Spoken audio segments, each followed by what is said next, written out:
First of all, I would like to thank you for being here and for your time to share, to talk about the climate changes. How can the people here in the North Macedonia fight for the climate change?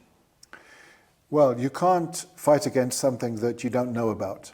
And I think the first duty of us as journalists in the media and in government actually is to inform the public.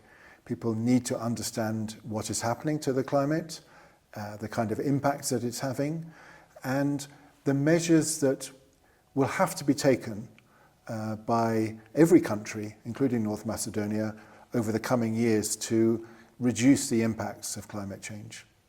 How to simplify the information about the climate change in the media without doing much science? I think that's a really good point. It's a really good point.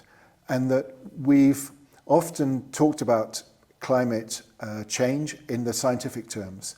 And not many of us in the public, and certainly in the media, have the scientific knowledge or expertise to handle the information and deal with the science and process it. It's not particularly helpful. But many of us know how to drive a car without understanding how the engine works. What's important is how we drive safely, how we, without crashing. We don't need to know how to mend things to be able to do things differently. And so I think in this respect, in the respect of climate change, the media needs to inform people about the way their life is being affected and what they might need to do about it.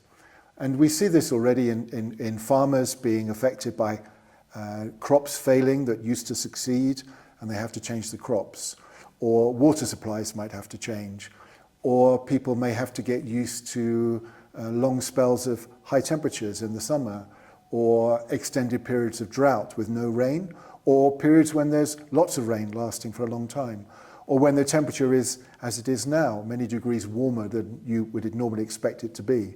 And so people are facing these consequences in their daily lives, and we need to bring that home to people. This isn't a scientific thing, it's not happening in the laboratory, it's not happening in university, it's happening all around us. Mr. Kevin, you was for 20 years journalist of BBC. Can you share any good experience which you achieved with your job or affected any politicians or? Well, it's interesting. I had a good and interesting career as a journalist, but my work now is mostly in training journalists. And as part of that work, then I also train journalists in the BBC. And over the past 2 years, I've written courses and delivered training to thousands of journalists and media workers in the BBC and in other organisations, some competitors of the BBC. But what we've been able to see in the BBC is journalists understanding this issue better. Understanding, yes, a bit about the science, but understanding about the global politics, about the impacts on agriculture, on weather events, on agriculture, on moves to change our energy sources, to change the way we dispose of things we're finished, our transport practices, all these are changing. And journalists mustn't be making silly mistakes, fundamental mistakes. So what I'm most proud of, and this is an honest answer, is being able to help raise the standard of reporting of climate change in the BBC especially over the past 2 or 3 years, and we see that we're making a difference. When we are talking about the climate change, the role of media is important. What is our responsibility as journalists? Yeah, my feeling is that it's not our job to advocate for one outcome.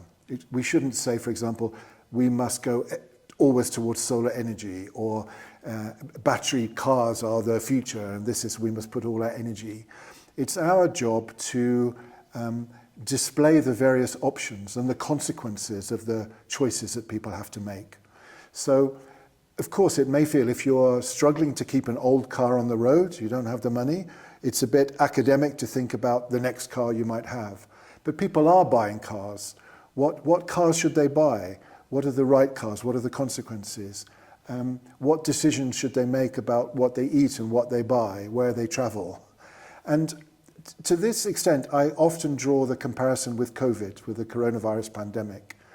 The media wasn't there to tell people what to do, but it was to give information to help people make choices, to help them survive and live better, healthier lives, both for themselves and their families and societies. And sometimes that meant sacrifices, meant doing things that were not choices that they would want to make, but have to be made for the greater good. And I think that's very similar to climate change. So it's not about saying this is what you must do, it's saying these are things that need to be done, how is the best way to do it? Thank you so much. I hope you enjoying here in Tetova in Kodra Dili. It's been a really enjoyable experience. Thank you for having me.